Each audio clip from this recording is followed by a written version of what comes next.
There have been swirling rumors suggesting that Parker Schnabel's remarks about how Gold Rush makes dating nearly impossible, and other revealing comments made by the show's cast, might have contributed to the series' rumored end. But how true are these claims? The answer isn't entirely clear just yet. What's certain, though, is that Gold Rush has left behind a treasure chest of behind-the-scenes stories, fascinating secrets, and surprising developments. So, if you're ready to uncover the truth, stay with us until the end, because what you're about to discover about Gold Rush might just blow you away. At a time when reality television was quickly becoming a global phenomenon, Gold Rush joined the wave and managed to carve out its own legacy on the Discovery Channel. It became one of the network's most successful and long-running series, captivating millions of viewers around the world. The show's unique concept, following real miners as they risked everything in pursuit of gold, set it apart from other reality programs. It wasn't just entertainment, it was raw, unpredictable, and filled with genuine human drama. Gold Rush is an American reality television series that aired on the Discovery Channel and its affiliated networks worldwide. The show chronicles the daily struggles, triumphs, and failures of several groups of miners and family-run mining operations. It focuses primarily on placer gold mining, beginning with their adventures in Alaska. Over time, the series expanded to new frontiers such as the Klondike region in Dawson City, Yukon, Canada. Fans found the show exciting and addictive, with each season offering fresh challenges and locations, from Guyana and Oregon to Colorado.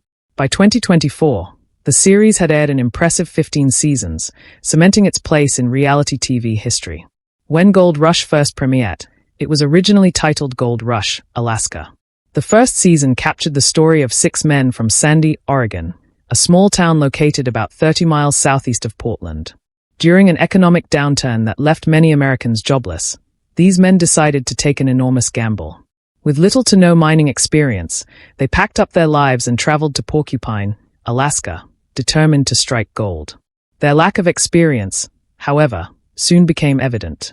They battled equipment failures, harsh weather, and steep learning curves, all while cameras rolled. Their first major challenge came when Jack Hoffman led a search for an ancient waterfall, hoping it would yield a large deposit of gold nuggets. Midway through the season, claim owner Earl Foster sent veteran miner Dakota Fred to improve efficiency at the site, adding even more tension to the group dynamic. Despite their best efforts, the crew failed to recover enough gold to cover expenses. By the season's end, they had managed to extract only 14.64 ounces of gold, hardly enough to call it a success. Yet, that early struggle only fueled their determination to try again. When Season 2 rolled around, the show officially dropped Alaska from its name and became Gold Rush. Todd Hoffman found himself in trouble after missing a lease payment on the Porcupine Creek claim. Dakota Fred swooped in, purchasing the claim and refusing to honor the previous lease. This season showcased 2 parallel storylines: Todd's crew mining at Quartz Creek in the Klondike, and Fred working the original Hoffman claim at Porcupine Creek. Meanwhile, a young Parker Schnabel emerged as a new face, boldly taking charge of his grandfather's big nugget mine. Each miner faced personal and professional challenges, but Fred's decision to switch to a more efficient mining setup called the Dasa marked a turning point for his operation. By the time Season 3 premiered in October 2012, the stakes had risen dramatically. Todd Hoffman, hoping to redeem his earlier failures, expanded his team and joined forces with Dave Turin at Indian River. Despite the added manpower, technical setbacks persisted. Meanwhile, Parker Schnabel returned to Big Nugget with upgraded equipment and a renewed sense of purpose. The season proved to be a major success. The Turin crew mined 83 ounces of gold, worth about $1.28 million, while Parker and Dakota Fred mined 192 and 163 ounces respectively, far exceeding early expectations. It was a huge leap forward compared to the first season, when no crew managed more than 50 ounces. Season 4, which began in late 2013, elevated the show's popularity even further. The preseason special The Dirt gave fans an inside look at all the teams. The Hoffman crew ventured into South America, while Parker leased new land at Scribner Creek under the mentorship of Tony Beats. The Dakota boys tackled the remote and dangerous Cahoon Creek, a site that had been mined only by hand in the 1800s. However, not everyone found success. Todd's Guyana operation yielded just 2 ounces of gold and a few diamonds, forcing him to abandon the site. Meanwhile, Parker's season haul of 1,029 ounces shattered records and surpassed Todd Hoffman's 4-season total. Season 5 continued the show's momentum with a 2-hour premiere in October 2014. Parker's mining efforts reached new heights, producing 2,538 ounces worth nearly $3 million. Todd, still struggling, managed only 1,349 ounces, earning just over $1.6 million. By Season 6, which premiered in October 2015, the competition intensified.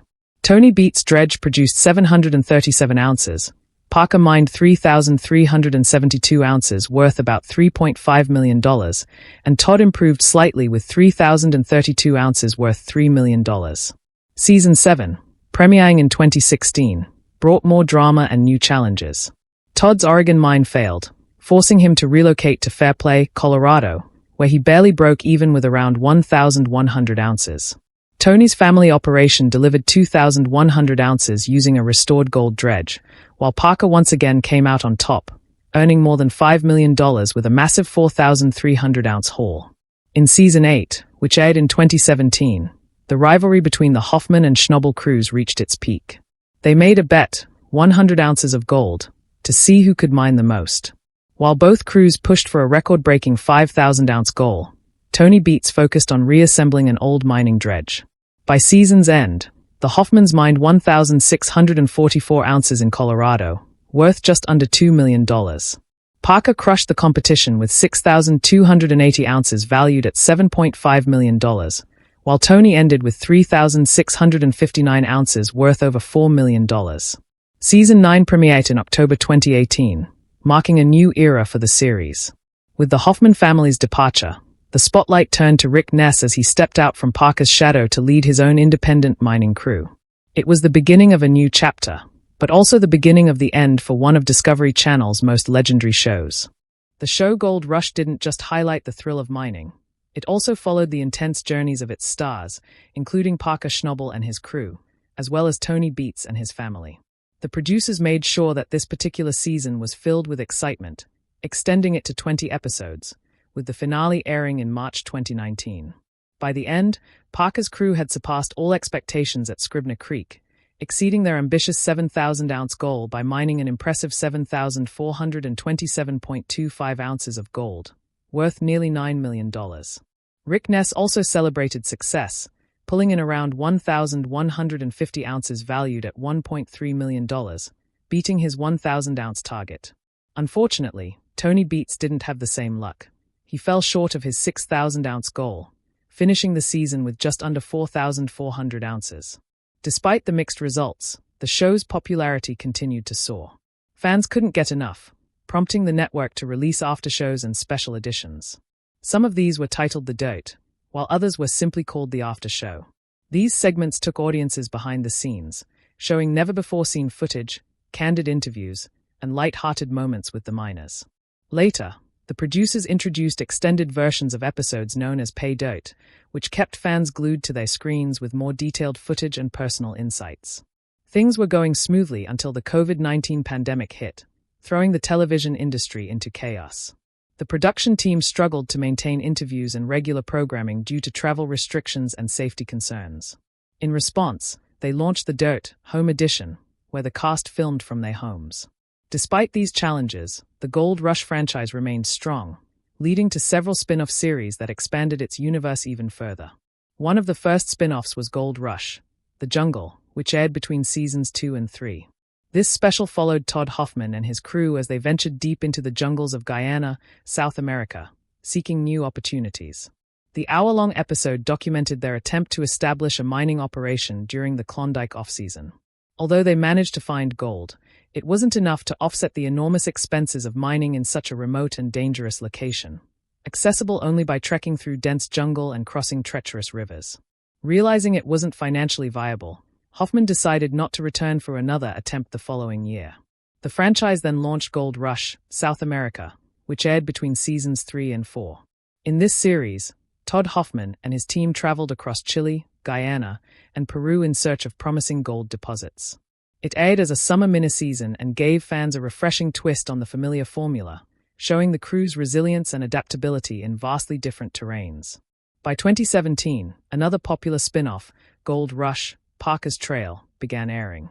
This new series followed Parker Schnobel as he set out to explore historic and modern gold mining regions around the world. The first season featured a 5-part adventure where Parker and his crew retraced the original Klondike Trail. In 2018, a 7-episode follow-up saw them journey through Guyana, navigating by plane, boat, and foot as they searched for gold. The 2019 season took things up a notch with 10 episodes documenting their perilous expedition through Papua New Guinea, where they mined along the way while enduring extreme conditions. The adventures continued in 2020, when Parker and his team traveled through various parts of Australia, including Victoria, Queensland, and Western Australia, searching for new opportunities. Then in 2022, another 10-episode installment premiered, this time showcasing their expedition through New Zealand's South Island. There, Parker worked with gold recovery engineer Jeff Turnell from British Columbia and teamed up with Australian miner Tyler Mahoney, known from Aussie Gold Hunters. Together, they built a new wash plant and explored placer mining operations across Otago and the West Coast. Thanks to the show's global reach, Gold Rush became a ratings powerhouse. It consistently ranked number 1 among male audiences aged 18 to 49 and women aged 25 to 54. For 13 consecutive weeks, it dominated Friday night ratings, helping Discovery Channel secure its spot as the top non-sports cable network from December 2015 through March 2016. The channel held 8 of the top 10 reality shows, including Gold Rush, Fast and Loud, and Alaskan Bush People, further solidifying Discovery's dominance in the unscripted TV landscape. However, behind all the fame and success, cracks began to show. During one interview, Parker Schnobel revealed how deeply mining had impacted his life. By age 30, he had spent half his life working in the gold fields and on television. He admitted that explaining his job to outsiders was nearly impossible without sounding like some dystopian, insane world, joking that his work involved living in the woods, washing rocks, and looking for shiny bits. He even confessed that his demanding lifestyle made dating difficult. Parker openly shared that while his career had brought him wealth, it also left little room for a personal life. He still hoped to have a family one day, but believed the show might end before that happened. Parker also reflected on his upbringing, crediting his grandfather for introducing him to mining and his parents for allowing him to choose his own path. He appreciated that they never pressured him to join the family business, explaining that his father ran a construction company while his grandfather's gold mine often lost money. Still, Parker was grateful for their support, saying, "The best thing you can do for a kid is let them be happy." Despite his success, Parker admitted he didn't know what the future held, though he looked forward to new ventures. He even started another business with his father and drew inspiration from his family's later-in-life achievements, believing that age is just a number. Yet, what seemed like a harmless and honest interview soon stirred speculation among fans, who began questioning the reality behind the glamorous image of Gold Rush. Not long after Parker's revealing interview, Tony Beats shocked everyone by announcing his departure from the show. His exit came unexpectedly and added more uncertainty to the franchise's future.